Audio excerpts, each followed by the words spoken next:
how do you achieve it? What are the processes achieving it? Right.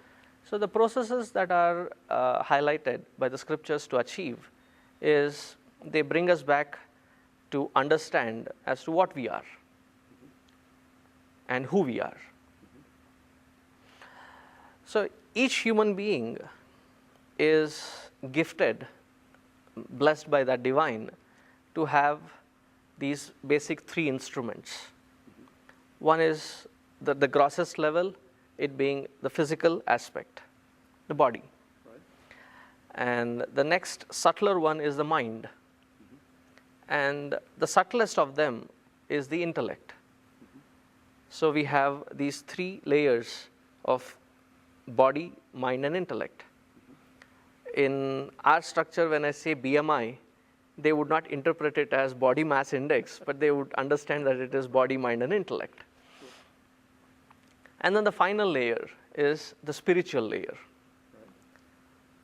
So in order to reach to that core, you have these three aspects of your personality, of physical, emotional, and intellectual. Most of us focus on maintaining a certain amount of purity, certain amount of sanctity, and a certain amount of cleanliness at a physical level, because that is tangible, we know it. But at the level of emotions and the intellectual perspective, when we are born, we are not born with a manual as to how to do what to do with what we have. Sure. Unlike the gadgets that we get, they have a manual and you know how to work on it. Though these days no kid needs a manual, they just directly dive into that gadget. So for leading a sustained, beautiful life, tuning, training, and purifying at each one of these levels, the paths that have been laid out is called Karma Yoga, Bhakti Yoga, and Jnana Yoga. And at a final spiritual unison, it would be called Dhyana Yoga. Now, what are these terms? When we start with Karma Yoga, it means path of action. When we live in this society, when we live in this world, we have to interact with people, places, things, environments, situations. And how can you make the best out of every interaction with the world outside so that you remain at peace as well as the world around you attains to that peace? Nothing of what we do should shatter peace at either end. So the process of Karma Yoga, I'm just going at a very superficial level, Sure. not getting into the nitty-gritties of Karma Yoga. Sure. So we are asked to focus on this actions that we perform, various work details that we perform. How best can we perform so that we achieve that peace? Right. Most of us perform these actions for basic two intents. Either I am working for happiness, because I have never come across in my 18, 20 years of being a monk, somebody who says that, hey Swami, can you pray for me that I am putting this effort to be miserable? And never ever come across anybody who intends to be miserable. Right. Maybe they will provide misery to others so that at end they feel happy, they feel good about it. Even the sadistic. Okay, so that they at the end be happy. So happiness is something that we are inherently searching for, right? So with these actions, when you perform, how do you reach to that happiness? And the second, I may not be performing for happiness, but I'm performing these actions so that the existing disturbances, distractions, and frustrations can be catered to, so that I don't end being frustrated over and over and again. So there are two aspects that we use karma or action for. And how do we fine tune it is what is taught in Karma Yoga. Sure. Now, when we move to the emotional aspect, as I was talking of those four personalities, the emotional aspect can be fine tuned through Bhakti Yoga or the path of devotion. As to what you do is not that important, in comparison to how you do what you do. So when that attitude changes, and the attitude changes, it becomes subtler and nobler as you dedicate it to a higher altar. Like as a common man, we dedicate our entire actions to sustain a family. So as a householder, we would say that I am working Monday through Friday, year after year, so that myself, my significant other half, children, and everybody else has some norm of peace and sense of contentment within that family. So all my actions are directed towards that. So I've dedicated my life to an altar of family. Then there are those of us who dedicate it to a society, to a nation. The highest altar that you can dedicate to is the altar of divine.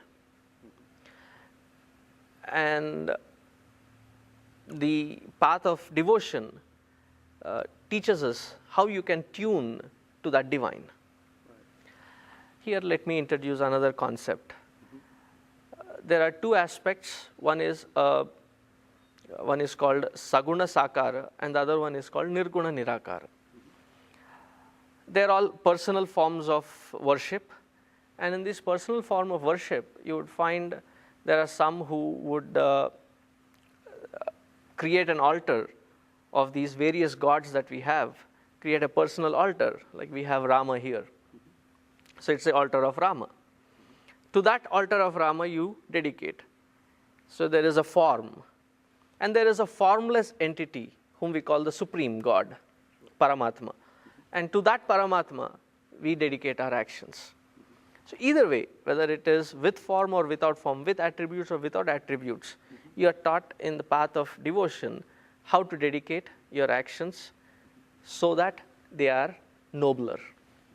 That is what is taught in the path of bhakti. There are higher standpoints too, but I'm just, as I said, very superficially touching it. After the path of bhakti or devotion is the last one, which is Jnana Marga or Jnana Yoga. It's called the path of knowledge. There are two aspects of knowledge. One, to enable us interact with the world outside with knowledge and clarity. When you work at something in the world without knowledge and clarity versus with knowledge and clarity, there's a huge difference.